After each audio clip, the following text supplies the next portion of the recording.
Good evening and welcome to tonight's stream where we do more pyrography. This could get boring, couldn't it? But I like doing pyrography, so we shall just carry on doing it. Right, I was trying to do something with hair.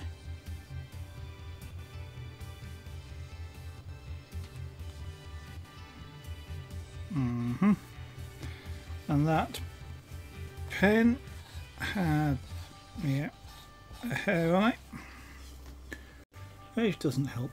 Smells horrible. Right, yeah.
I'm making the same mistake there that I've done before, starting in the same place.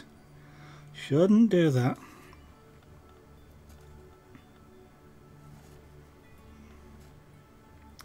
Should always kind of start in a random location,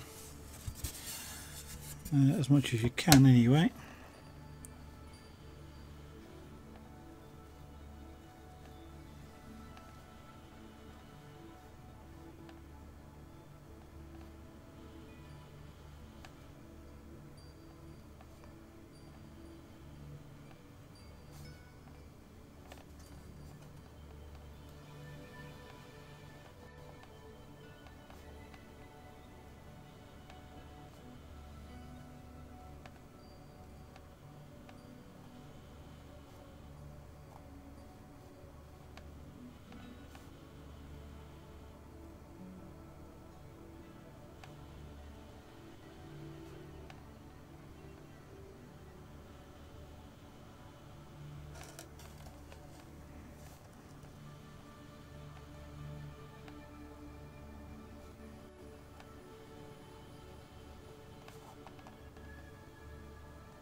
This is one of those times where sometimes something looks too light even though it is light.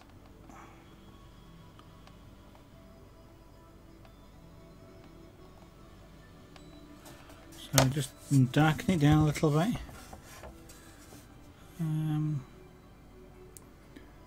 Yeah, I'll be doing something about that. That's after it sounds, it's much too light, even though it's light. Yeah.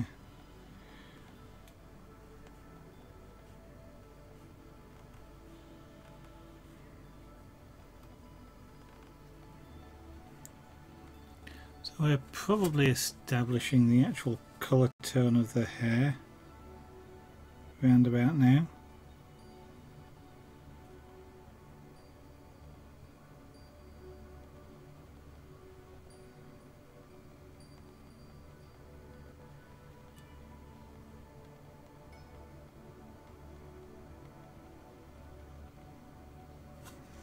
So we're sort of determining just how light this should be and still look reasonable.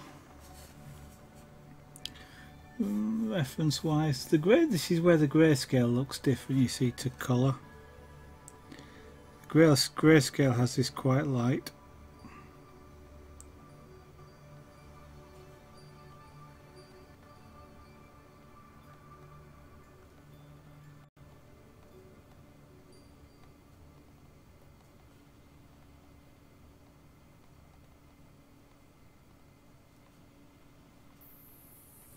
Even after all the time I spent doing pyrography, I still try and do some of the things that I do with airbrush, which is flick. Or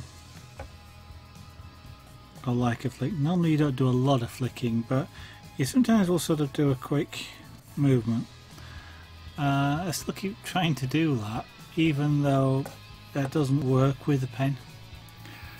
Don't know quite what it is that's making me treat this like an airbrush, even though it isn't. Probably the fact that it's monochrome is probably in my my head, because I do a lot of monochrome in airbrushing. I enjoy monochrome work.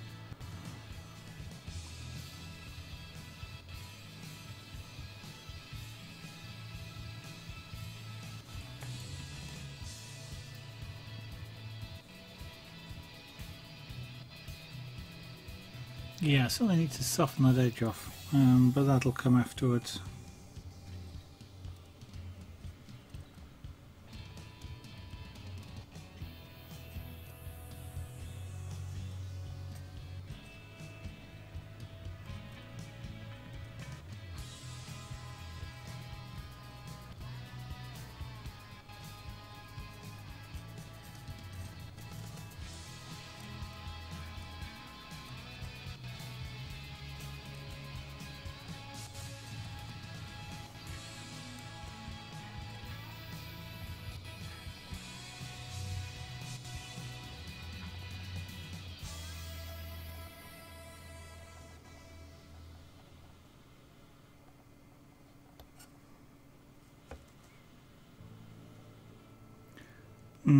Still too light, we'll come back to it.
Okay.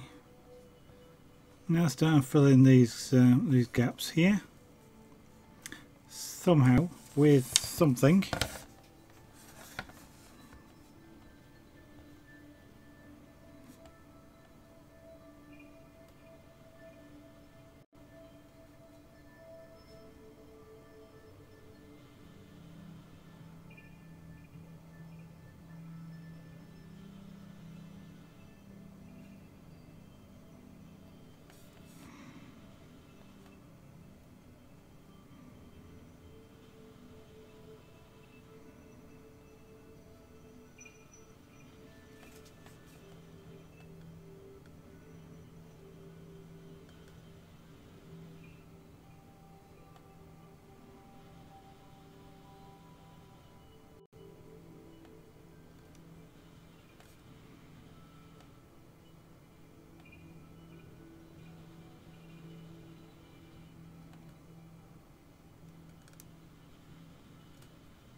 Okay, now let's darken this down a bit.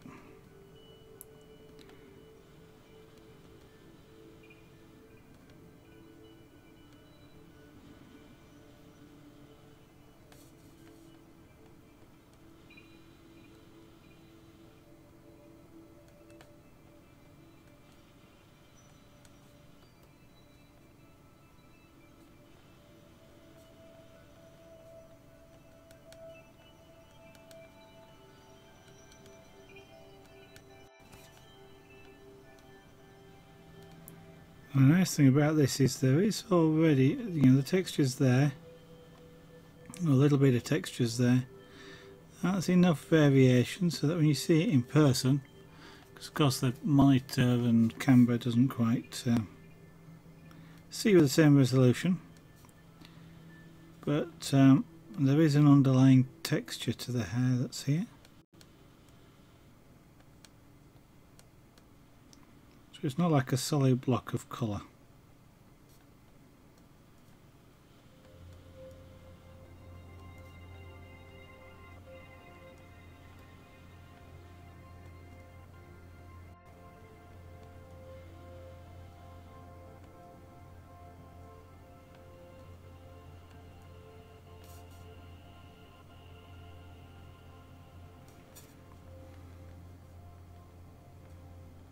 And now a little bit I can start to play a bit with the hair strands as well.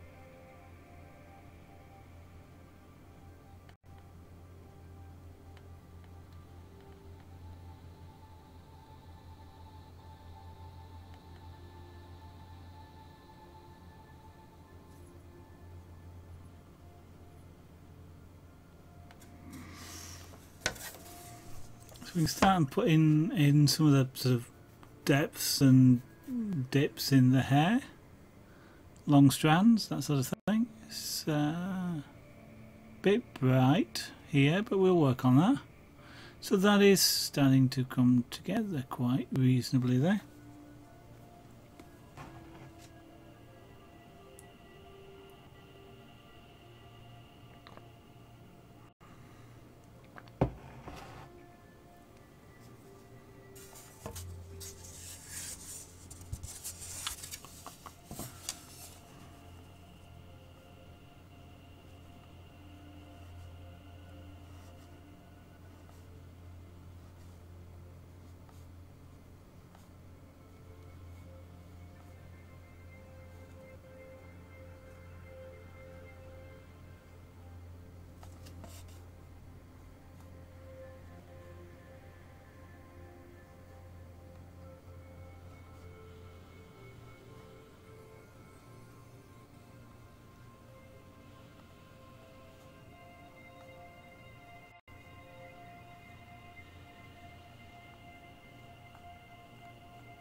So I'm getting a few blobs,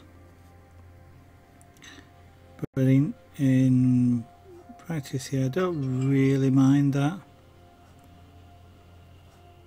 I shouldn't be doing it, so my technique needs a little bit more practice, but when creating isn't really a problem because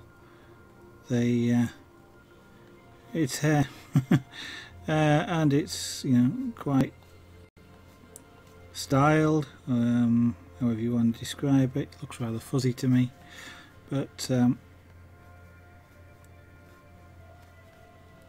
what that means in practice is, of course, it's hair. It's not one continuous block of colour. There's gaps, there's slight variations in colour and things like that. So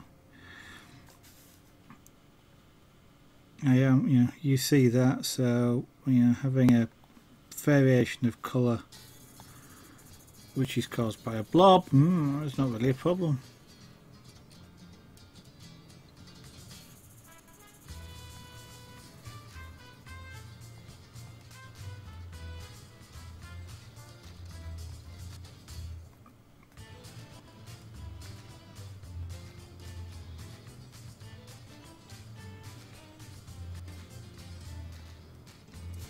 Again, I'm trying to flick here.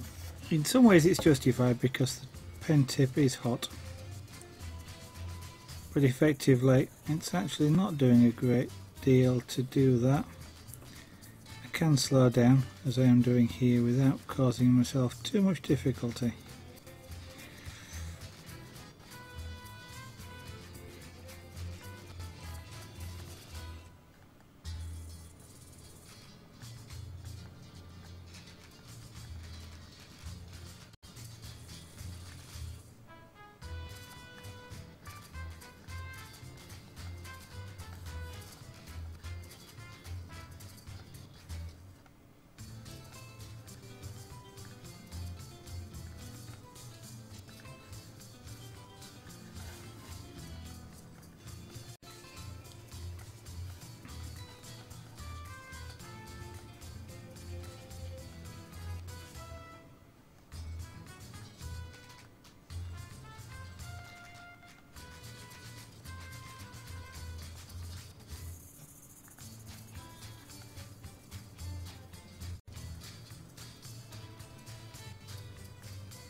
So I'm just kind of establishing hair directions, which is all over the place.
So I'm in kind of just a quiet mood tonight, which is why I'm not saying a great deal, but anybody who's watching, got any questions, feel free to ask. Whether whether it's about pyrography, which is what you're watching now, whether it's about punchcraft, scraperboard, carving, or jewellery making.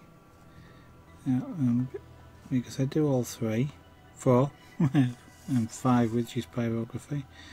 They're all done on stream, and the pictures that you see in the left hand corner there, or left hand side, are all photographs of items that have actually been done on stream, live, on your very own monitor.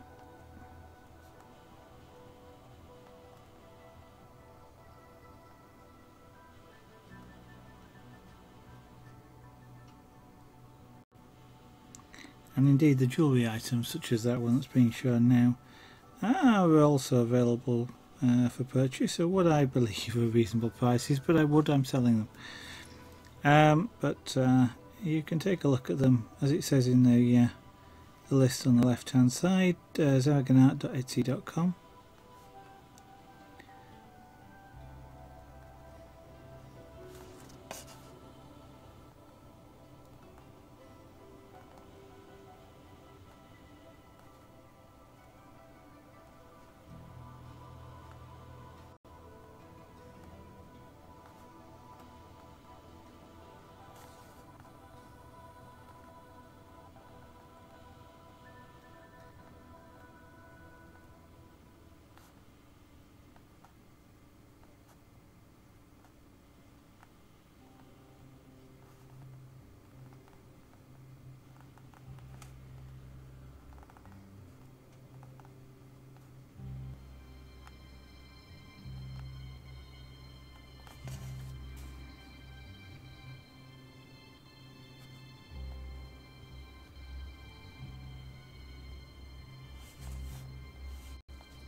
I'm just trying to almost do, rather than trying to actually sort of copy the hair, which I'm not going to be fantastically successful at if I try. I am just doing an approximation.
Sometimes you look at your feedback window and you go, is Twitch broken tonight again?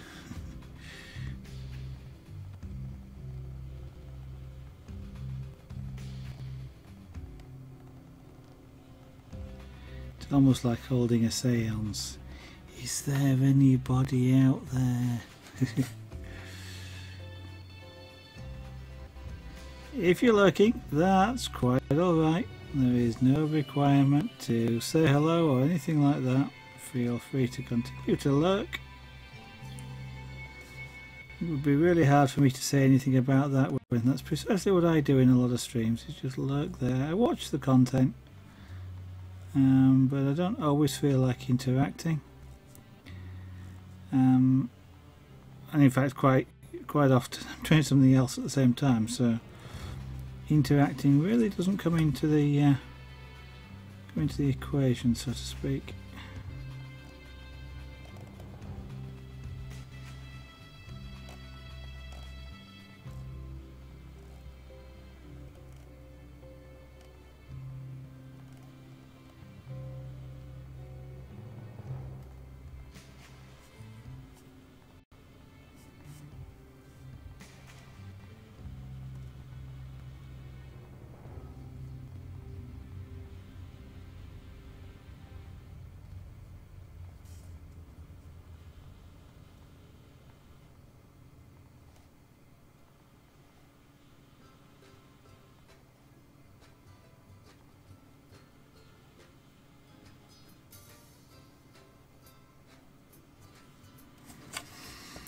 Okay, so now I've got a rough hair texture down that side, if you can call it rough. But what I can now start to do is to, well, it's got some texture on it, so I can now start to also shade.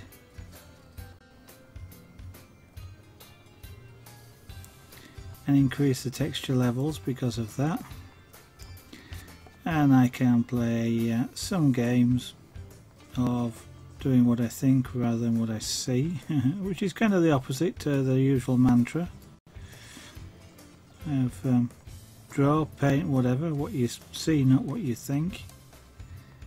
Well, in this particular case I'm going to do the reverse, because I'm going to do things like imply that that goes underneath the strand that's above it because it's darker, for example.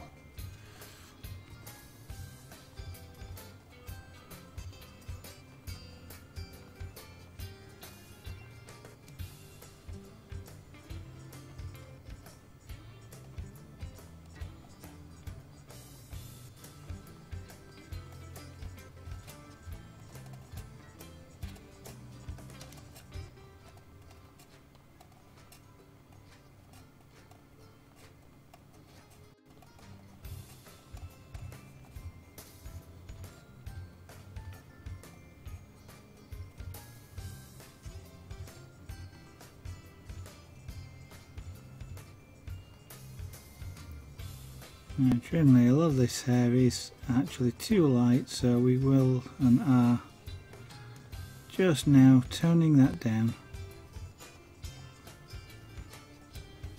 so that it doesn't sort of jump out at you quite as much.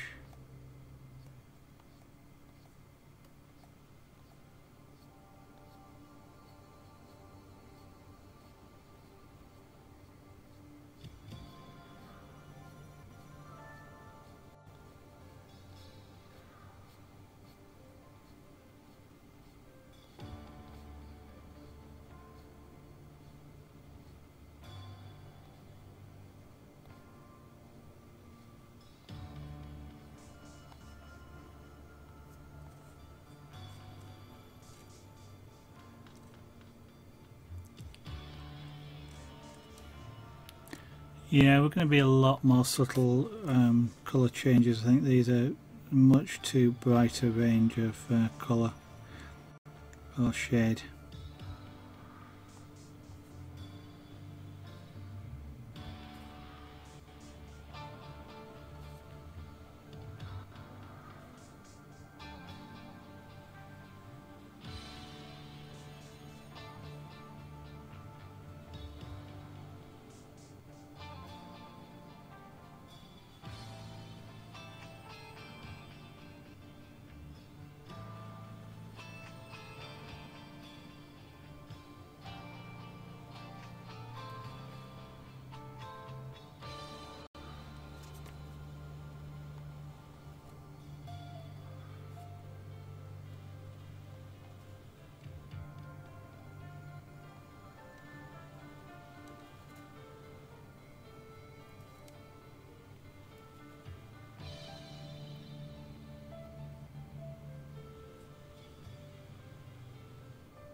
Clarebug, good evening. Is that true? Okay. I need to restart. Okay, in that case I will do a quick stop and a quick start. Just a moment.